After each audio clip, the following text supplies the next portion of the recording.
విశాఖపట్నంలో చూడటానికి నాకు ఒక బంగ్లా కట్టాలంటే ఎవరు కూడా మెసేజ్ చేయలేని విషయం. కానీ దానికి భిన్నంగా విశాఖపట్నంలో రాజధాని అని చెప్పి అసెంబ్లీ సాక్షిగా అమరావతి రాజధాని అని చెప్పని అంగీకరించి మళ్ళీ అధికారంలోకి వచ్చిన తర్వాత దాని మీద యూటర్న్ తీసుకొని లేదు 3 రాజధానులు, Visakhapatnam executive capital, Amaravati legislative capital, Kurnool judicial capital అని చెప్పని ఆయన మాట తప్పి వరని చెప్పి అక్కడ యూటర్న్ తీసుకున్నారు. సరే, దాన్ని ఎలాగూ న్యాయస్థానాలు అంగీకరించకపోయినా కూడా నేను వచ్చే ఉంటానని చెప్పని ఇక్కడ చెప్పడం జరిగింది. దాన్ని కూడా చూసాం మనం. అనేక వాయిదాలు వేశాడు, అనేక పండగల పేరు చెప్పారు, ముఖ్యమంత్రి చెప్పారు, ఇన్ఛార్జీలు చెప్పారు, మంత్రులు చెప్పారు, ఎమ్మెల్యేలు చెప్పారు, ప్రతి ఒక్కరు కూడా ఏడ్చి చెప్పారు ఇదిగో వచ్చేస్తున్నాడు అదిగో వచ్చేస్తున్నాడు. చివరికి ఆయన రాకుండానే ఆయన పదవి కాలం కూడా అయిపోయింది.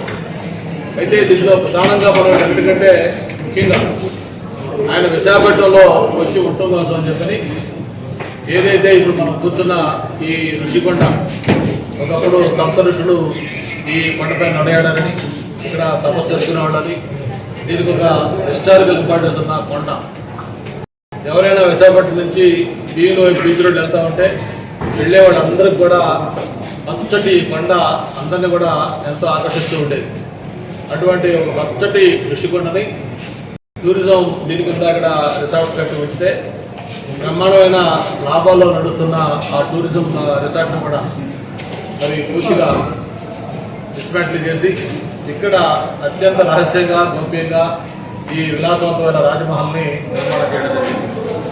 ప్రభుత్వం ఏదైనా ఒక నిర్మాణం చేసేటప్పుడు దాంట్లో రహస్యాలు ఉండవు. బహిరంగంగా ఆ బిల్డింగ్ దేనికోసం కడతా ఉన్నారు, ఎంత విస్తీర్ణత కడతా ఉన్నారు, ఎంత ఎస్టిమేట్తో కడతా ఉన్నారు, అందులో ఏమేమి ఫెసిలిటీస్ ఉంటాయి, ఇవన్నీ డ్రాయింగ్స్తో సహా బయట డిస్ప్లే చేస్తారు.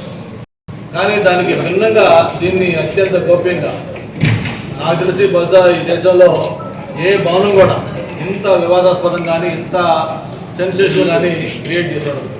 ఎందుకంటే ఆది నుంచి కూడా ఈ కాలం లేదు, ముఖ్యమంత్రి క్యాంప్ ఆఫీస్ అన్నారు, చివరికి వెబ్సైట్లో పెట్టి మళ్ళీ దాన్ని కూడా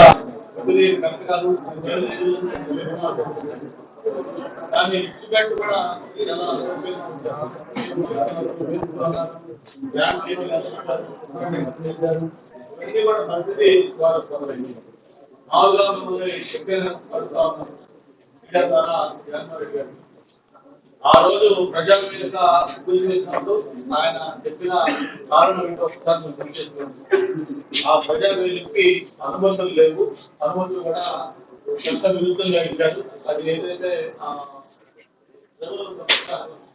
ఆ రివర్ కి సంబంధించి ఆ వాటర్ లెవెల్కి సంబంధించి ఇది కూడా కొన్ని అనుమతులు పొందలేదు, కాబట్టి దీన్ని పూర్తి చేస్తున్నామని చెప్పని ఈ ప్రపంచంలోనే మొట్టమొదటిసారిగా ప్రభుత్వ భవనాన్ని ప్రభుత్వం కూల్చివేయడం ఒక జనవరి గారి నాయకత్వంలో ప్రజావేదిక ద్వారా రుజువైంది.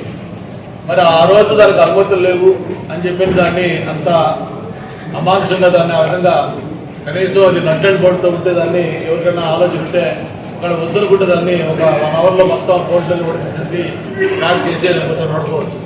అలా కాకుండా దాన్ని విధ్వంసం సృష్టించాలనే ఉద్దేశంతో జేసీబీలు ట్రక్లైన మిషన్లు తెచ్చి దాన్ని కూల్చేసిన విధానం మనకు గుర్తుంది.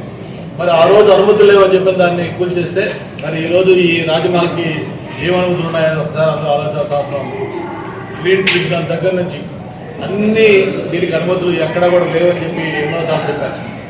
ఎక్స్పర్ట్స్ కమిటీ నిర్మించారు దీని మీద, కోర్టులో నియమిస్తే వాళ్ళు కూడా దీంట్లో చాలా వైలేషన్స్ ఉన్నాయని చెప్పని వాళ్ళు కూడా నిపుణులు నివేదిక ఇవ్వడం జరిగింది.